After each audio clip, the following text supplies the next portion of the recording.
With no experience, minimal planning, and freezing temperatures, can we make this hold an edge? Whoa!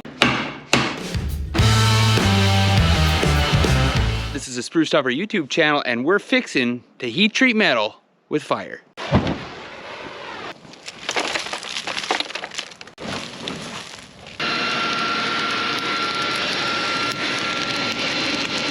We're gonna let that preheat, and I'll explain to you what we're trying to do.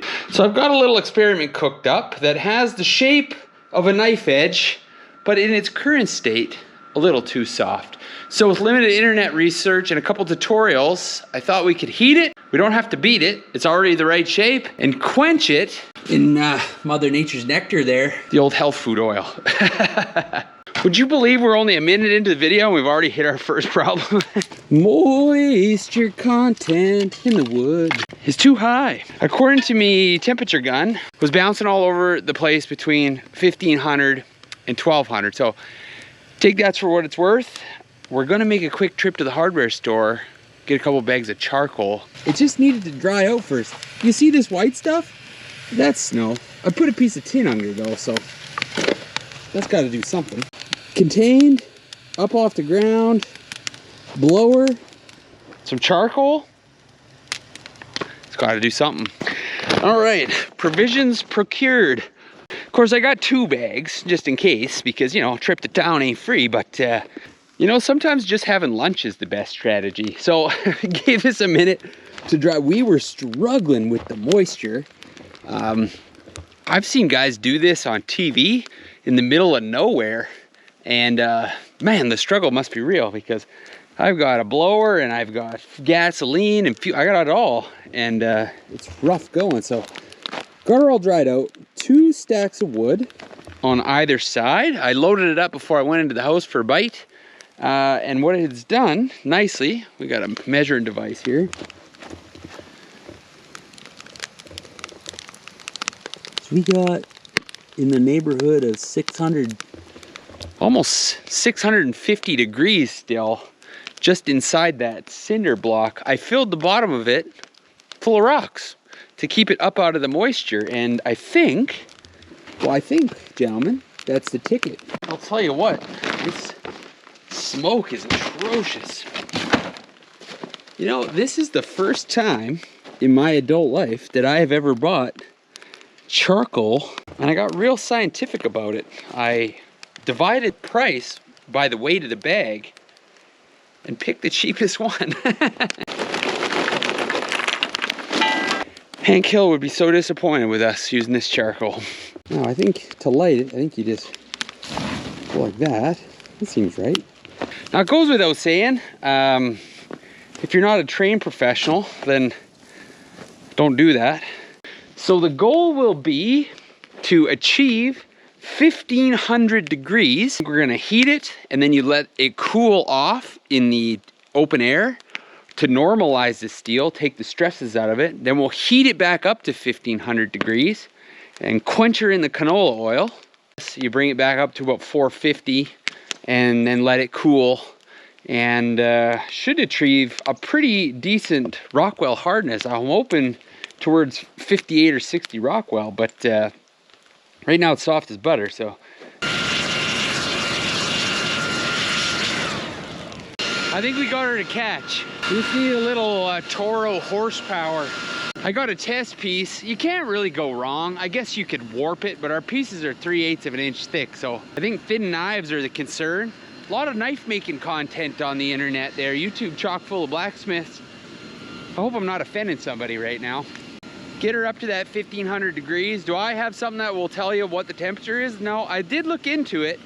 You can get temp sticks. It's like a crayon that you draw on the steel, and it'll melt at a certain temperature. So you can get those that are rated up to 1500 degrees, but it costs 30 bucks, and well, it wasn't here today. So what I am told is that steel loses its magnetic properties at approximately 1500 degrees. So I do own a magnet, and I also have a color chart. You can apparently tell by eyeball.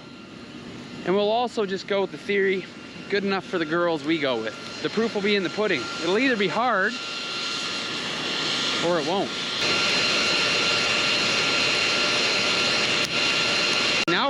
into experimental territory here because I don't know how hot charcoal will get by itself with the blower on it. Is that it? Do you just chuck her in there? Leave it in the comments. There's got to be a guy watching that's actually made a blade before. What are we at there? That says 1,000 degrees. Pretty steady at 1,000. Okay, so here's what we got. I don't have a fancy set of tongs for grabbing, but I do know that I don't want my fingies too close. These are about the longest pair of pliers I own. Got my magnet, so of course, that is definitely magnetic. And this edge isn't that thick. Sorry if I'm wandering, I'm trying to stay out of the smoke. The edge isn't that thick, so we don't need to harden the whole thing. I just gotta harden this, so maybe, well, I don't know, let's just try it.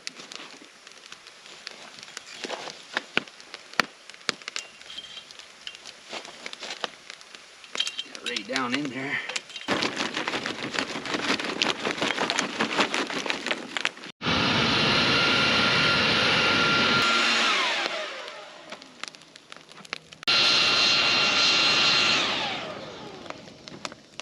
I have absolutely no idea how to tell when to pull this out. Well, I think that side we're looking for is where it's at. Holy Christ, that's hot. What would you think? That is not magnetic anymore, gentlemen. She's lost all magnetic. That's magnetic. And this, nothing. So, I think we got her. Holy moly, that's hot. It's getting a little over hot at one end, at this end versus that end. So we maybe got to get the accuracy. Who are we kidding? There's no accuracy because I'm putting the wind in only from one end. But I think we're definitely have achieved. Uh-oh, cardboard's on fire. We've definitely achieved what we set out to do. Getting that edge up to temp like that. So let's pop that back in there. Now we can pop on to phase 2, the heat treat, or the quench. The quench. No, not the quench. We're gonna heat them up. We're gonna take them out, and then we're gonna let them cool in the air. How are we gonna do that? Well, I don't really want it to touch anything cold. And just let that air cool. And that's gonna smoke like crazy. Simple, right? So the next step's gonna be for real. I'm only a one test run kind of guy, because I've watched enough YouTube videos to know, I think you scrub that off, the scale. You scrub it off, then heat it and do your dip. You don't leave the slag on. So, okay, enough jabbering, because if the fire gets too cold, well, we're starting from scratch again. So let's get her staged here. Yep. Oh. All right, well, 2 at a time. Blower time, reheat, pull out. I'll bring you back when we're pulling them out of the fire, because the blower, I can't imagine it's good in the microphone.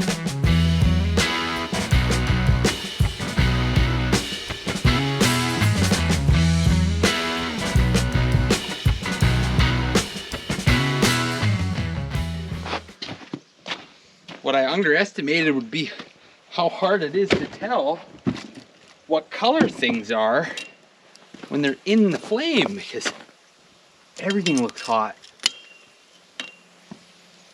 I don't think we got her. Not on that one. Oh man, that's hot.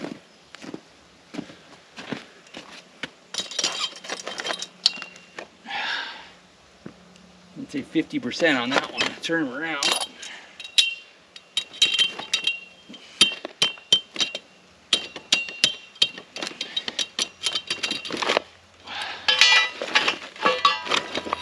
Our forge is falling apart. Jam that in there like that. There we go. It's starting to open up on us.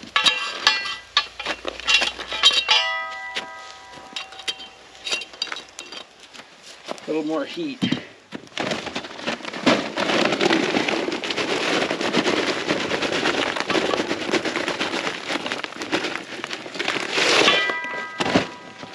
I feel like I got her that time.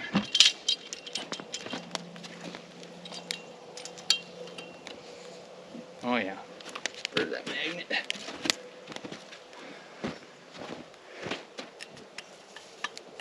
Nothing. Oh, okay. Non-magnetic. If that one was non-magnetic, we're gonna take this one's word for it. I do look forward to, you know, maybe nobody finds the video, but if somebody that does blacksmith finds it, and they can point out what I should or shouldn't be doing, that's fine. I'd be happy to hear it.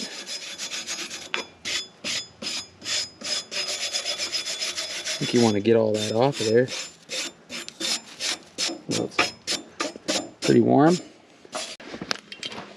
All right, last one.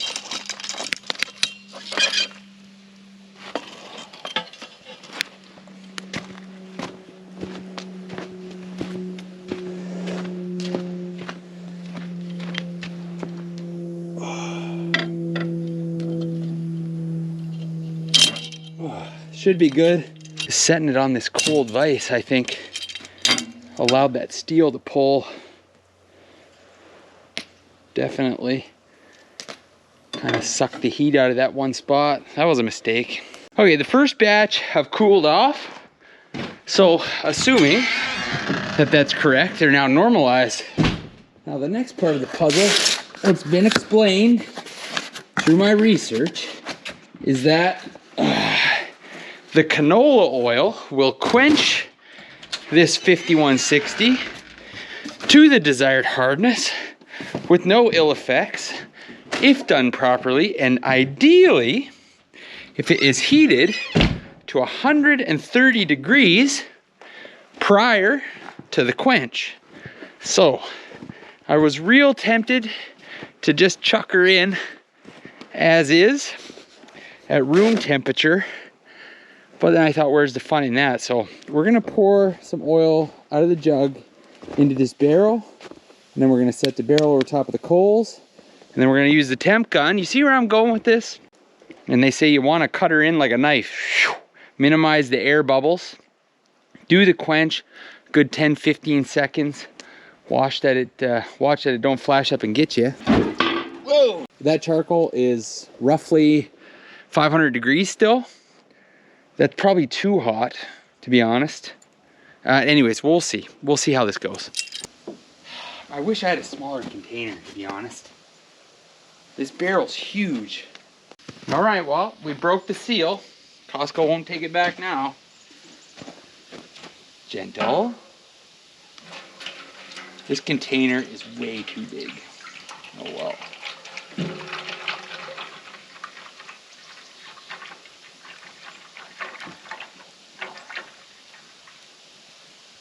I think that's enough.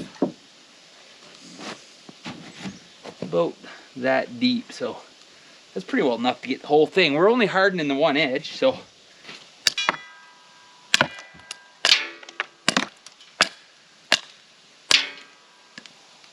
Knock them tits off of those.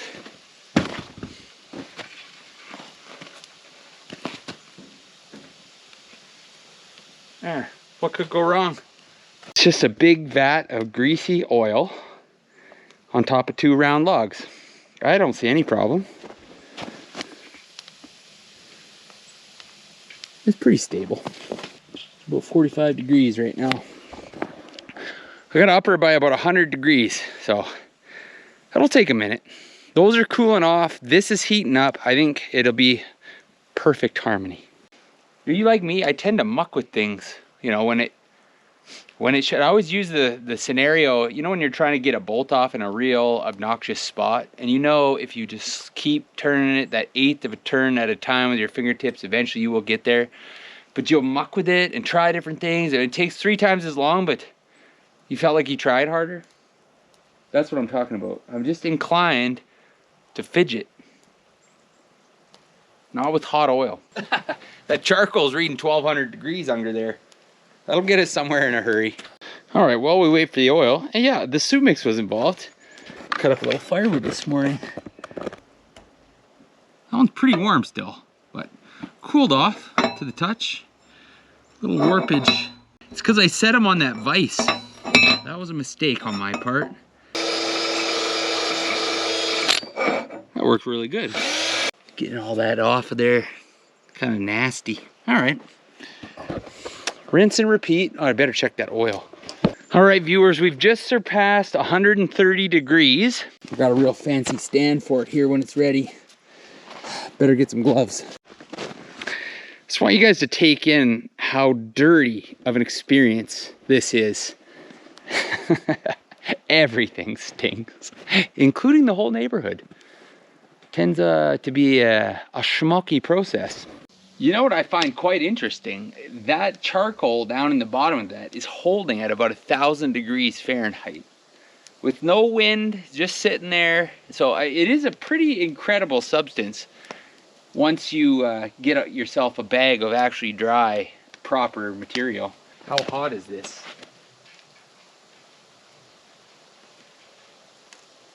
That's how real men check to see how hot something is. You check it with your hands, bare hands. Gentle, gentle, gentle, gentle, gentle. Like so. Slow and steady wins the race. We get that first bit in there. Okay, this next one in the business here. I don't think it much matters how they go in there. I just want to get it so that you can get charcoal in between like that. Blast. Oh, boys, we got her. Oh, nobody even breathed funny. We've conserved enough charcoal. I'm confident that we have enough. Oil sizzling on the stove. Get that right in there. We'll just do this by hand so we get it exactly where we want it.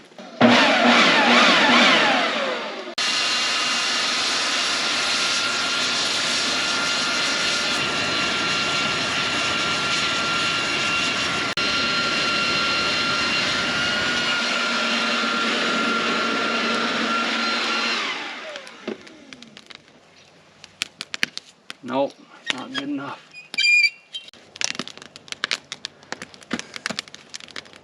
All right, gentlemen, we're in business here, I think. In for a penny, in for a pound.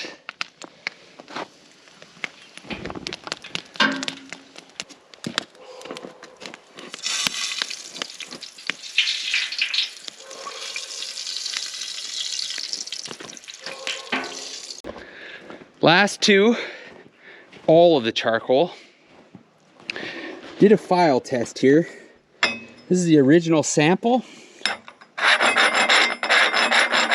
You can hear that. Here is an untreated piece. Be able to hear the difference. That one really bites into that. And then these are the ones that we did. I'd say they're similar.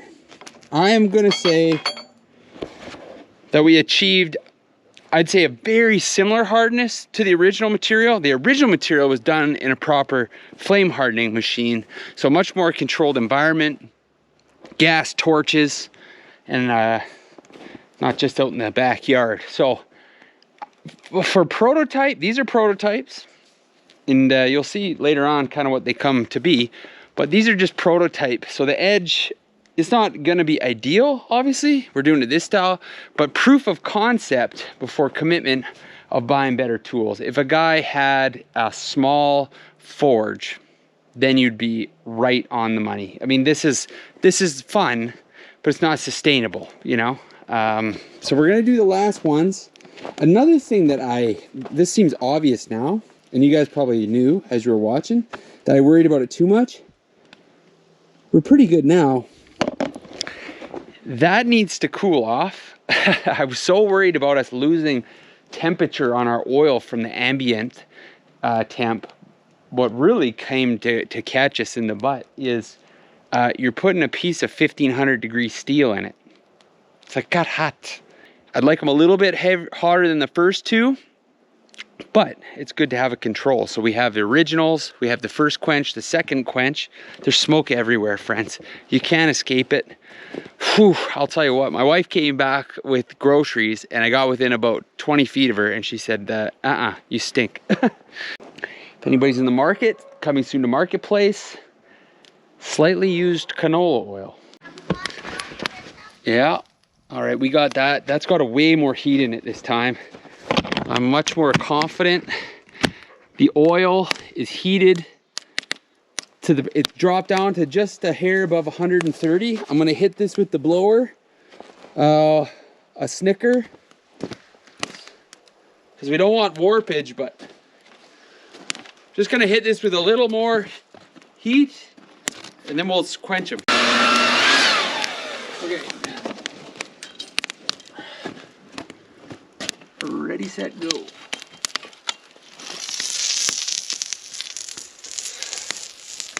Not ideal in the end.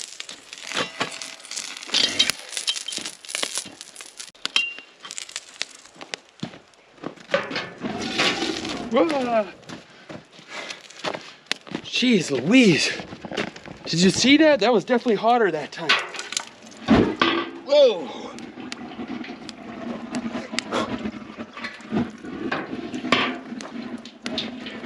We definitely got her better that time. Good Lord.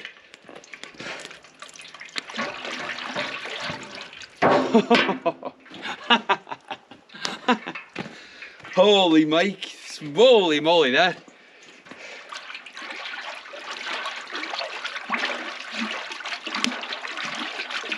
Boys, that one made me pucker. I feel a lot better about it that time. That was a good one. I'm going out on a limb here. Those ones quenched way better than the first round. Obviously, as you see by the flame jump out of the bucket, they were seriously hot. I think that's how it's supposed to go. So we're going out on a limb. I put the first two back in, as well as that little fella. And we're gonna see if we can't get them heated back up, a little more controlled. Maybe this is the blower I should have been using the whole time. And instead of blowing the coals out of the pit, they would have stayed in where we needed them. But let's see if we can't get these up to temp and get a quench. Well, we got nothing to lose, really. Should have been using this blower the whole time.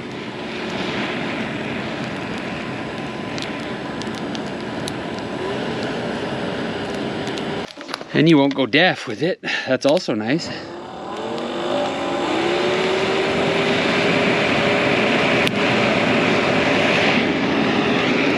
See, that firewood we started out with, it's been in that intense heat for so long that it's actually turned into charcoal itself a little bit on the side. So we're kind of put us back in business because we didn't have a lot to spare here. I don't even know if this is gonna work. What happens when you reheat steel that's already been heat treated? Does it make it worse? I guess if you don't get it in a quench, it probably doesn't help. We're just here to learn. I feel like this little blade is ready.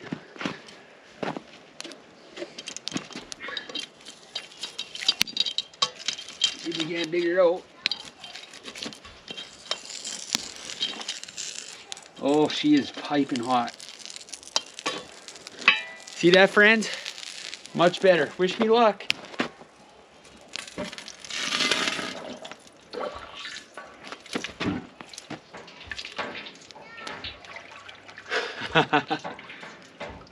I say we got her dialed, that one. Gorgeous. That little blower, we should have been using that the whole time. This is like a surgical tool compared to that big blower. I got wrapped up in the old age mentality. More power, more better. Using everything we got to our advantage here. This is actually working better than those briquettes were. It's real dry now. And it's holding together in bigger pieces, it seems. If I can just get it out of there. There we go. Now we can get it right on there like that. And with our newly found love for the small blower, with any luck, we'll get a bit more even heat. set our oil off in the snow, she'd gotten up to 180 degrees, and apparently oil doesn't lose temperature that fast, so it's about 50 degrees too high for the quench. I want to make sure that little piece I wasn't too worried about, but these big ones, I mean, I'm never one to follow too many instructions, but it seems like a good idea in this case. 130, so we got to drop the oil temp down and get these heated up. You gotta pull this off.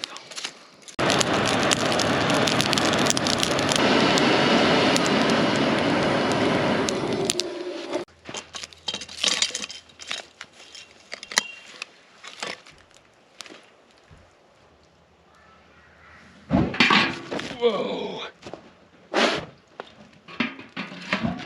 Whoa.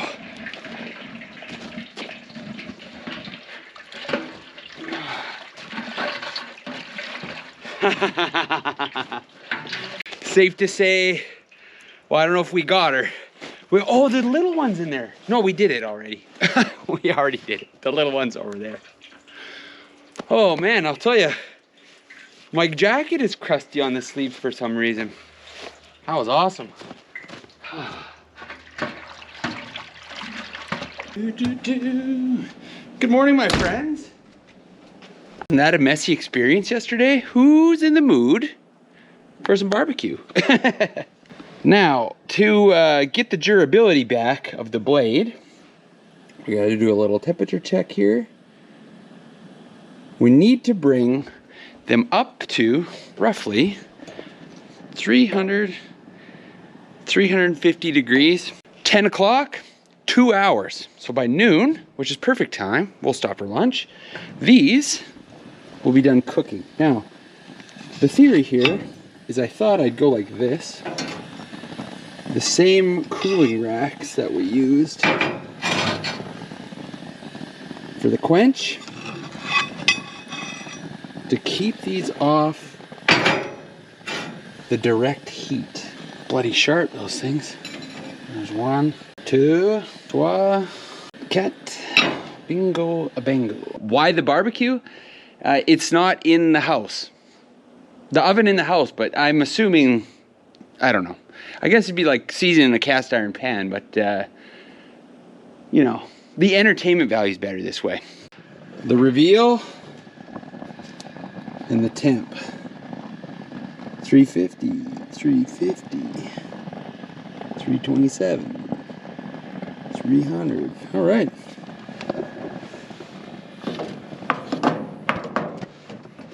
Well, what better place to let these cool off than just right here on the BBQ.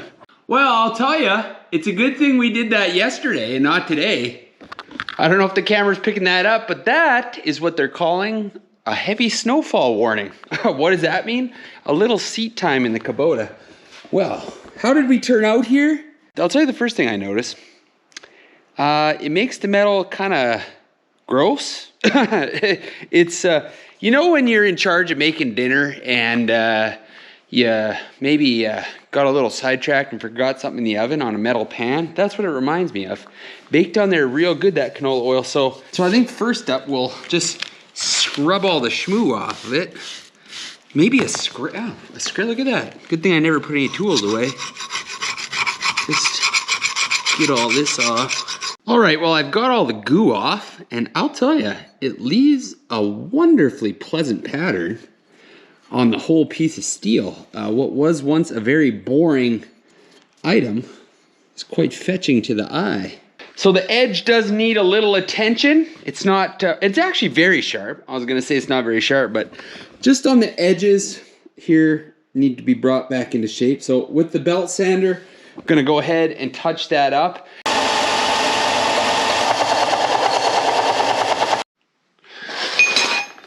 All right, this looks a lot better, right? Even left a little bit of the character. So not perfect, but it looks decent. It feels, ooh, sharp. Diamond stone, fine diamond stone, so can't hurt, right?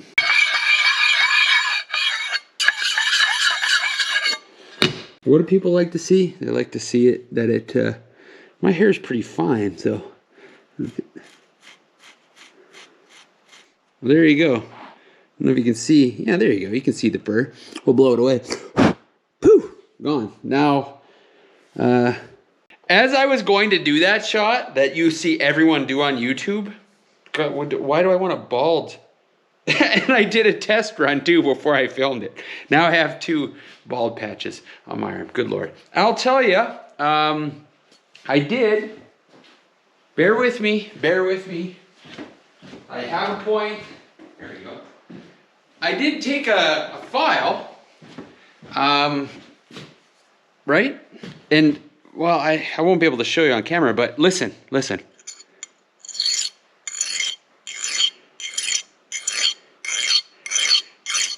That is the sound of a file not cutting. Gentlemen, dare I say, we have achieved hardness. Now, before we get too far into turning this into something that looks like this, I might as well tell you what this is.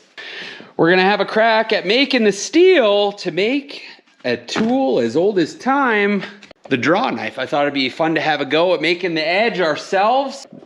As you can see, this one, missing a pretty critical piece of its design. A little blunt. I'm gonna bring you over to my little chain making corner here. It's this bench is less than ideal, but that's another project. I have, look at this cute little vise. I think what we'll do is we're gonna recreate a scenario that very well could happen in real life with a log peeling tool. It could enter a scenario of impact. So let's try a few different pieces of wood, and we'll start from aggressive, or, no, that's the wrong way around. We're gonna start from gentle to a little more aggressive to simulate impact, and we'll see how the edge holds up.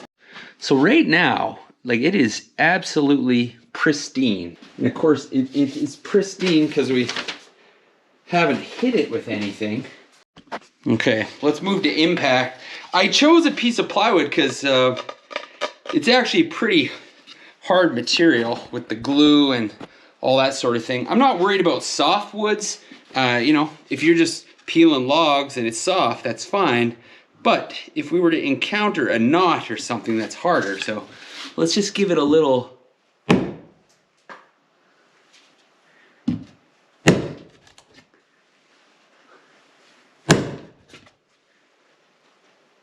Well, I'll tell you what, that leaves no mark at all. All right, I don't want you guys to think I'm babying it here, so we'll give it a good, good try. This is about how hard I was hitting it to start. Something like this. That's a pretty good schwack. There's some weight behind this, but let's do it on the, let's get it on the flat here and really give it a. Uh-oh, I got stuff falling off the bench. I might need a longer piece of wood, but let's really give it a chop. Ready?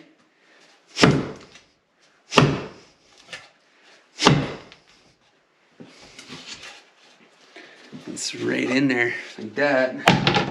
Did it do anything? Nothing. Nothing. Not a single mark. What I have moved into the big 8-inch vise here on a heavier table. And what I have here is, before anyone gets brokenhearted, it's in extremely poor condition, and it'll still be good after this, maybe, is a old mattock handle. Now this is made of solid hickory. It's somebody's left it out in the weather, and the outside started to decay and that sort of thing. So I like to clarify that because sometimes people watch videos and they go, that guy's wrecking something just because. This is just decoration. So hardwood, hard swing. Let's really test the edge. Okay, we're gonna give this a couple of goes here. Do I got enough room? Nothing overhead. Okay, 1 for the money, 2 for the show.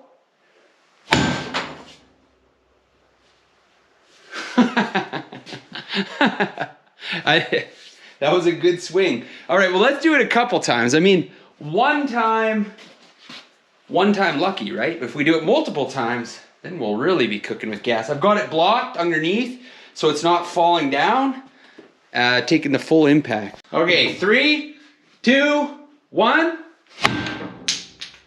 One more for good luck. I got a ring in my hands, gentlemen.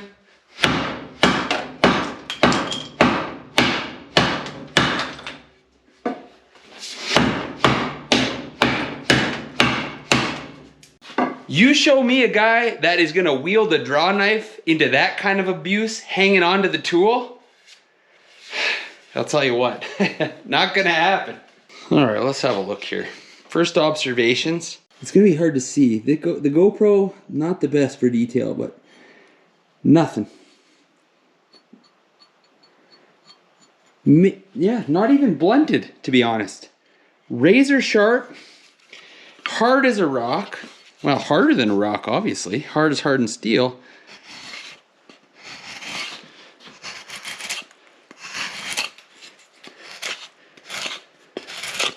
And still able to do that. And cleanly do that too. That's a clean cut. That is 1000% been heat treated successfully in the driveway with a bag of charcoal, a tub of canola oil from Costco, and we have at least achieved the original Rockwell hardness of the original sample that I have that was in the neighborhood of 58 Rockwell. I'd say we're in that neighborhood, and whatever we did in that barbecue has brought this right back to an exceptional degree of toughness. If baseball swinging hickory don't muck up the edge of a blade, I'd say you're pretty well safe to put it through whatever paces you feel like putting it through. Well, friends, you might be asking yourself, why the heck is he going through all this trouble to do this? The same reason I have stuff like this kicking around. When I see something that piques my interest and that I'd like to recreate or have a go at, I tend to go out of my way to make it happen because I just want to know that I can do it. I just want to know that I can do it. And when it comes to prototyping tools, making your own design, well, there's nothing better than in-house. What we'll end up with is a very simple tool that was a huge pleasure to make. I really appreciate you guys sticking along with me, watching what can only amount to hijinks, basically. And hopefully the beauty comes through on the camera, because I won't lie to you. Yesterday, at about our second bag of charcoal, I was starting to have my doubts whether I had any clue or hope of getting this done correctly. So, hardened steel, can it be done? Absolutely. I don't know what order the adventures are gonna come in. I just know they're gonna keep coming. And with any luck, we'll learn a few things together. I'll see you next time.